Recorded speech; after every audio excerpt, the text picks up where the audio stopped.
Hello, and welcome to ExtremeFantasy.com's top NFL fantasy rookies for 2012. At number 1, no surprise here, Julio Jones, wide receiver, Atlanta Falcons. The Falcons traded up for Jones, and for good reason. He's going to be a key piece to what is already a potent offense in Atlanta. With opposing defenses having to worry about Roddy White, Tony Gonzalez, and Michael Turner, you can expect some big games out of Jones. The Alabama star is 6'4", 200 plus, but still has the speed to make game-changing plays down the field.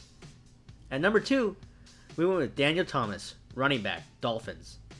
The Dolphins have already made Thomas their starting running back for 2012, and with no other quality backs on the team, you can expect him to pick up the majority of the carries.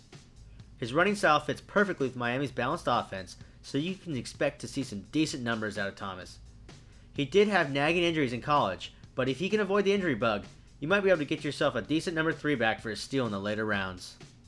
At number 3, we went with Austin Pettis, wide receiver, Rams. Pettis was an integral part of those great Boise State teams over the past few years and should look to continue this into the NFL. The Rams were a much improved team last year without a true number 1 wide receiver, so it makes sense that Pettis would develop into one of Bradford's favorite targets. Let's not forget that the Rams play in the NFC West, which gives them 6 games against subpar teams, potentially allowing for some good numbers throughout the season. At number 4, we went with AJ Green, wide receiver, Bengals.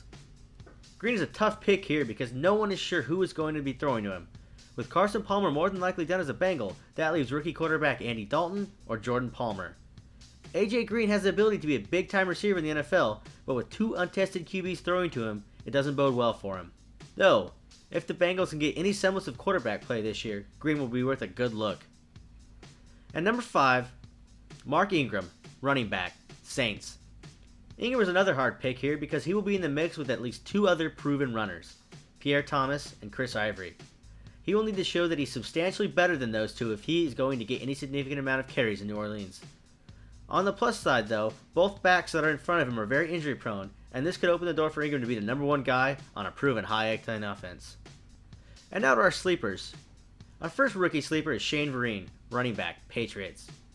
With Green Ellis more than likely gone next season, that leaves the Pats only with 1 decent running back, Danny Woodhead. If Vereen's quickness and receiving skills are up to snuff, you might see some significant numbers out of him. Then again, there is always the chance the Patriots sign 3 veteran running backs and you don't see Vereen all season. And our last sleeper is Delone Carter, running back, Colts. The Colts have decided to work on their running game this offseason in order to protect Manning. Last year, teams disregarded the Colts' ground game because it was simply non-existent. They drafted offensive line early, and some say getting Carter when they did was a steal. With the Dye looking to walk, and Donald Brown not exactly putting up the numbers the Colts want, look to Carter to see the bulk of the carries. However, if Dye stays, or Brown becomes more consistent, he might be regulated to the 3-back, taking away any fantasy value he might have. Thanks again, and stay tuned for our next fantasy list.